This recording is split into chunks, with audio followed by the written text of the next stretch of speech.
Welcome to Season 7 of Open Forum in the Villages, Florida. In this show, we talk to leaders of clubs and interesting folks who live in and around the villages. We also talk to people who have information vital to seniors. You will get perspectives of what is happening in the Villages, Florida area. We are a listener-supported podcast. There will be shout-outs for supporters. This is Mike Roth on Open Forum in the Villages, Florida. I'm here today with Deanna Peden. Deanna, thanks for being with us today. Of course, anytime. Let me tell everyone about your background. Deanna Peden is a celebrated performer, educator, director, and producer. An Ohio native, she earned her bachelor's degree of music from the College of Worcester and a master's degree in vocal performance from the New England Conservatory. Her career includes extensive summer stock, regional theater, and a solo debut at Lincoln Center. After nearly a decade in New York City, she shifted her focus to teaching, mentoring singers who have gone on to Broadway and international opera stages. In the Villages, Deanna has sung at both the Sharon and the Savannah Center. At Temple Shalom, during the High Holy Days, she was singing in Hebrew. She has been featured at the Villages for Veterans and with concert bands of the Villages. She has also done a concert with Sean Pollock at the New Covenant Church and will soon be singing at the Old Mill Playhouse along with Mary Jo Vitale in the show entitled Broadway on the Road.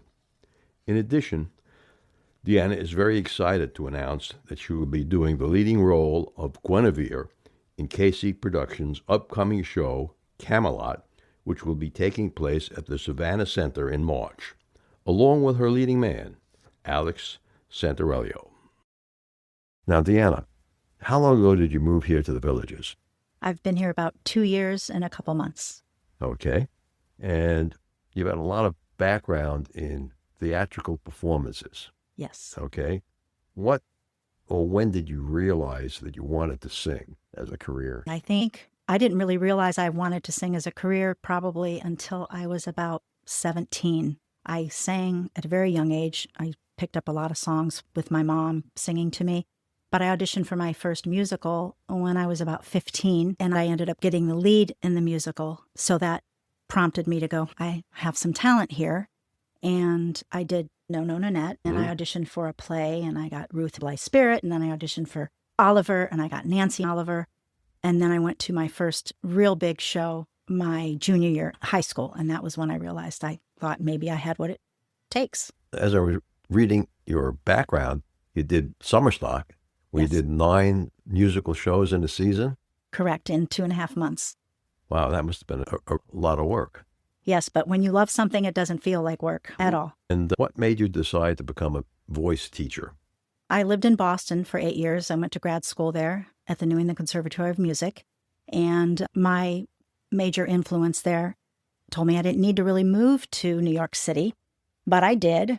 And I worked a lot, but I didn't work enough to live the lifestyle that I felt I wanted to live. So when I was just about 40 years old, I called my voice teacher, who was alive at the time and very well respected. Helen Hodem was her name. And I asked her if she thought I'd make a good voice teacher. And I knew if she said yes, that I would, because I had a lot of respect for her. I love to perform, but I really love teaching. And I enjoy the students. Okay, that's good. Since you've been here in the Villages, have you performed at any shows? Oh, sure. When I first arrived here, I sang for a gentleman in the Villages, and I immediately started working, doing like musical theater, cabaret type stuff at the Savannah, along with other singers. Did several of those. I sang Musette à la Bohème at the Sharon just last January. So I've done a lot of stuff like that, variety shows between the Savannah and... Why don't you tell our listeners a little bit about what's coming up?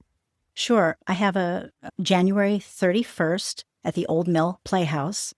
I'm doing a show called On with Broadway, something like that, with Mary Jo Vitale and Mark Kirschenbaum. Mary Jo and I have performed on the stage before doing Change the World at the Sharon, but this is the first time we'll be doing duet together and sharing the stage with just the three of us. So it's going to be a lot of fun. I'm looking forward to it. Yeah. It's a good theater.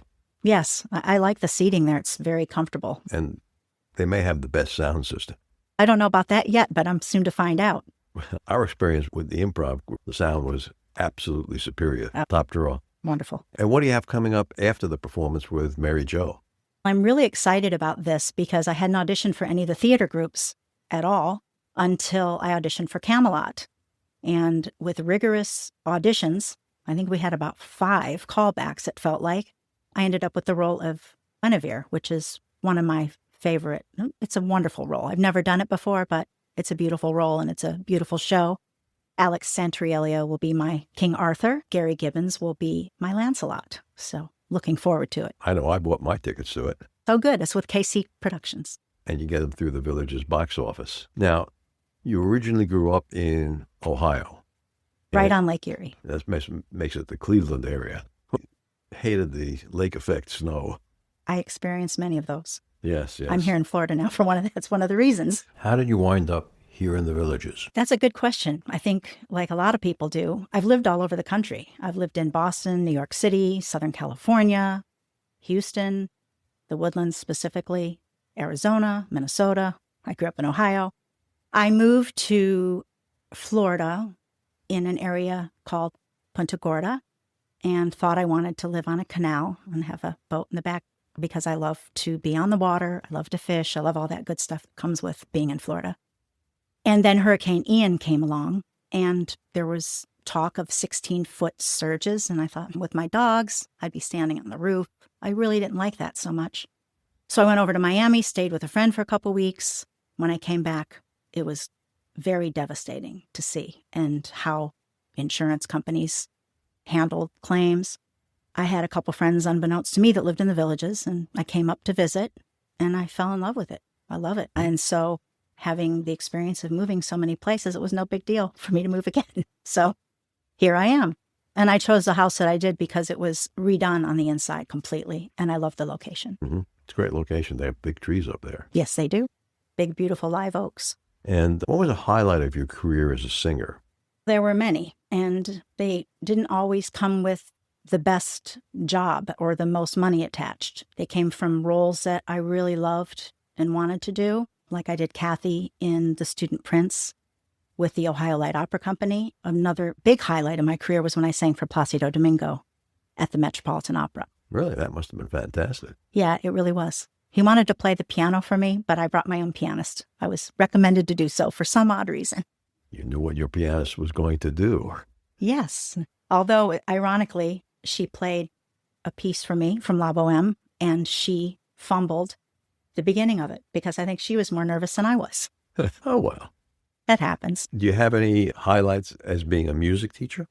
Singing teacher? Sure. I've been teaching private voice lessons now for, it's hard to believe, 25 years. And I've had a lot of students go on to excellent colleges, Carnegie Mellon, Northwestern, Cincinnati Conservatory of Music, Eastman. I've had students that have gone on to Broadway. I have had students that have sung in Europe. I'm at the Staatsoper in Germany.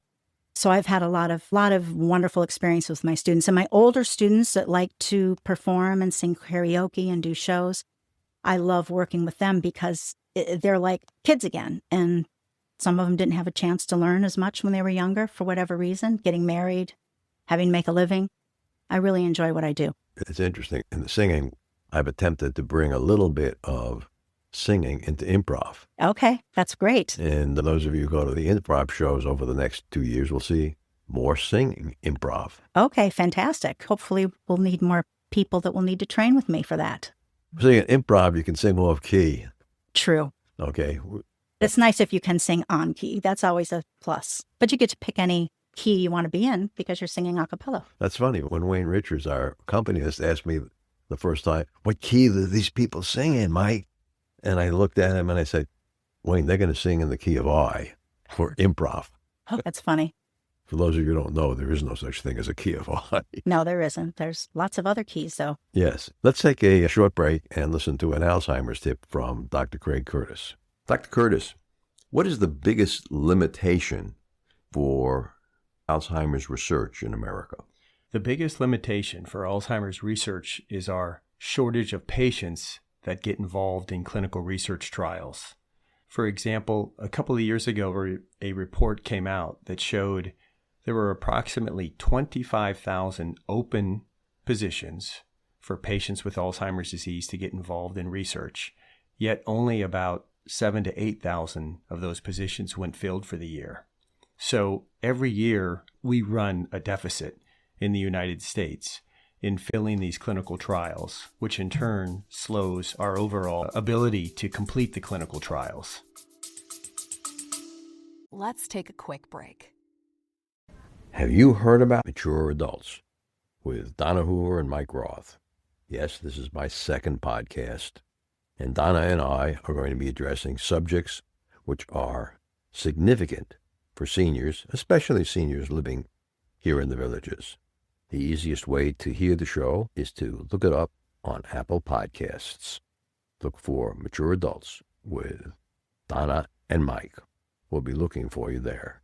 You can also find us on Mature Adults with Donna and Mike, all spelled out, @buzzsprout.com. Dr. Curtis, to get more information about what you're doing for Alzheimer's, is there a website that they can go to? Yes, sir. My website, www.craigcurtismd.com, is the best place to go, and it's a great resource for patients and a great way to get in touch with my office. Is there a telephone number they can call? Yes, sir. 352-500-5252. And there's a way for them to leave a message 24 hours a day? Yes, sir. Thank you, Dr. Curtis. Now, Deanna, how did you develop your talent? You said from a very early age you could sing, but how did you develop the talent?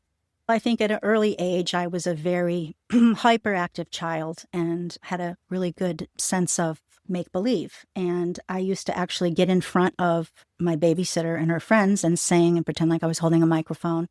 I think it really came naturally to me. And how I actually honed my skills was I got involved in theater and music. I actually played instruments. I started out playing the saxophone and clarinet and oboe. And I read music from a very young age.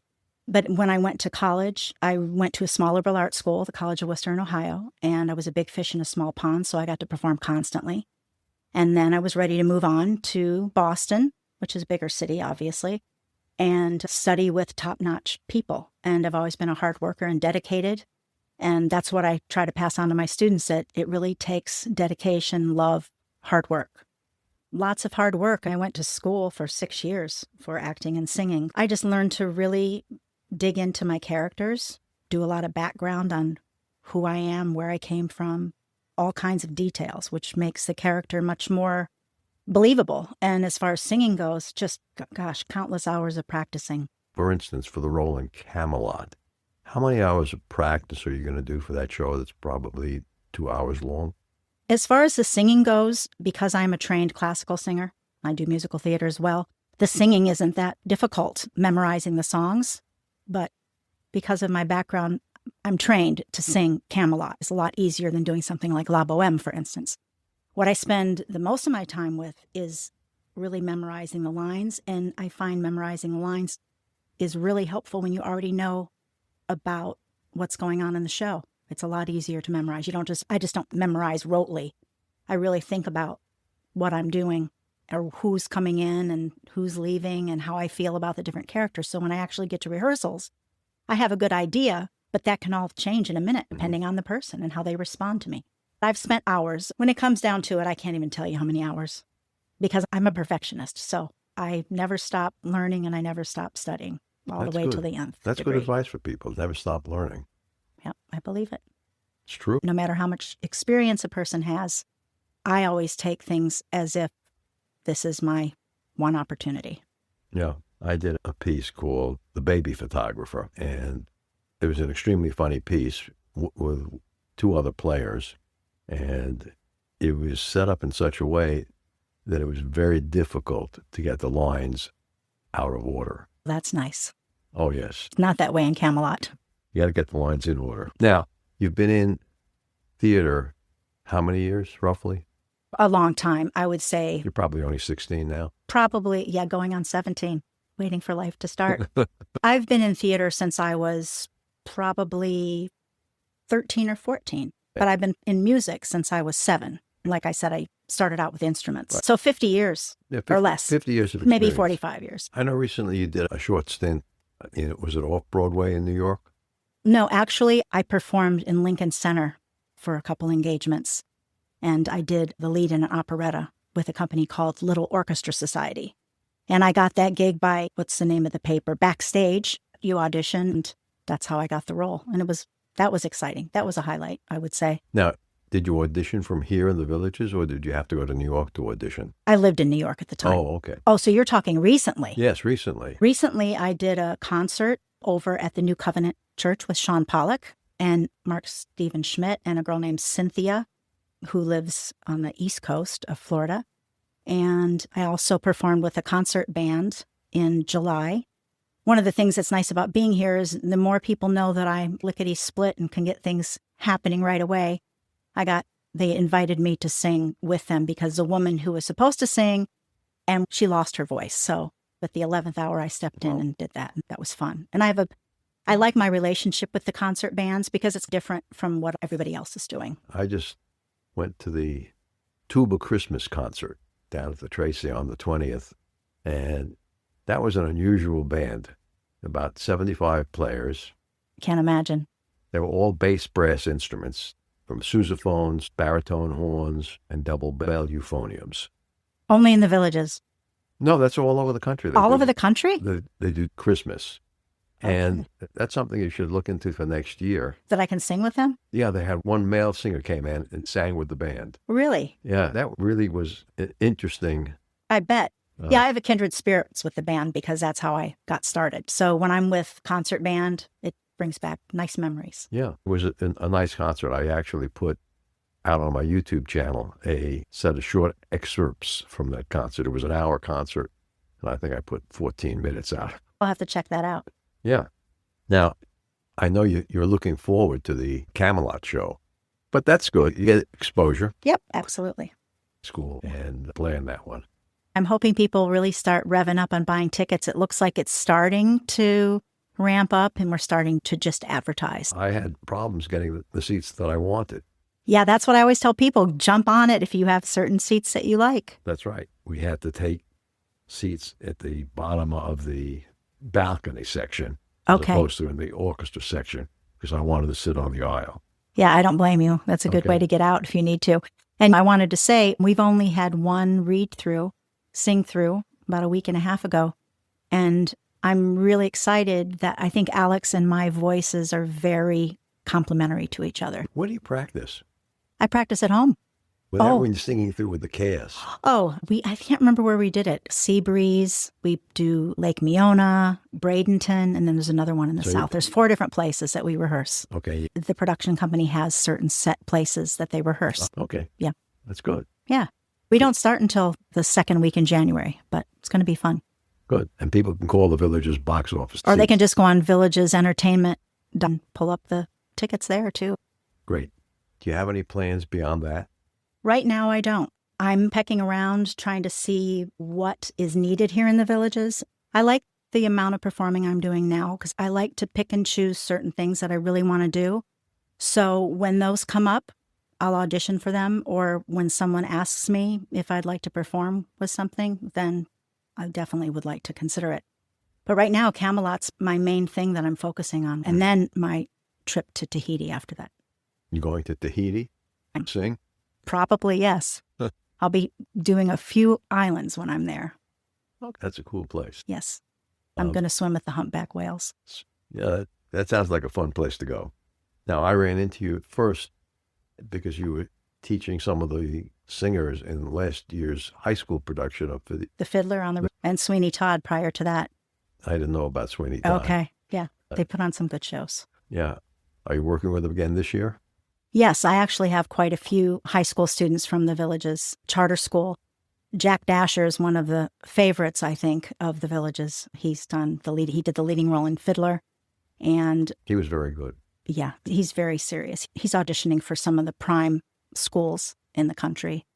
And Lanowski invited me to work with the leads in the cast of Sweeney Todd. And Emily varied the lead in that, Mrs. Lovett. And she went on to New York, and she's studying there now with, I think it's called AMDA, American Musical Dance Academy. She's doing really well. But I love working with the high school students because they're really hungry, and a lot of them haven't worked with anyone before. So they're easy to work with. They don't have any embedded issues with their voices. Mm-hmm. What is their spring show going to be? I think Little Shop of Horrors.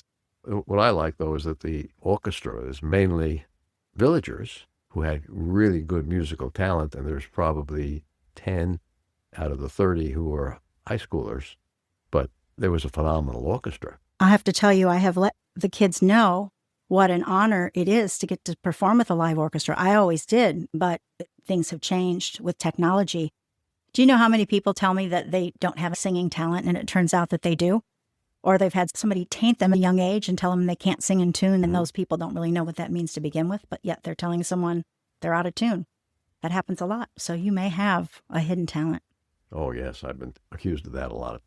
So maybe it was a blessing. You know, what's interesting is that from a marketing standpoint, I've learned that when I produced Pirates of Penzance in the Woodlands, for instance, I did do some productions. I had DLP Production. That was the name of my company. Houston on Broadway, it was called. And we did Pirates of Penzance, and I marketed it as an English musical. Use a word like opera, and that's not going to really be a selling point because people hear the word opera and they're like, ugh. Now, have I forgotten to ask you one important question? I don't know. Have you? It's up to you. You're asking me? Have we left anything out that you want to include? Let me see. Yeah, I'd love to include, if anyone's interested in, Studying if they're singing. serious, Sure. and acting, because it goes hand in hand. So- The words and the singing go hand in hand.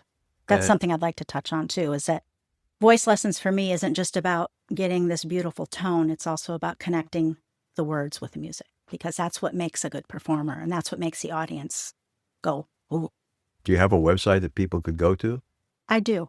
It has some testimonials from different people in the business about me. Sure. Why don't you tell everyone what the website is? It is DeannaPeden.com. DeannaPeden.com.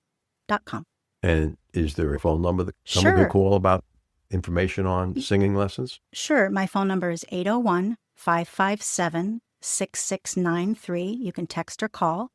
If I'm not available, I will get back to you as soon as I can. And then my email is dlpvocalstudio@gmail.com. So that's D as in David, L as in Larry, P as in Peter, vocalstudio@gmail.com. That's great. Thanks for being on the show, Deanna. That's my pleasure.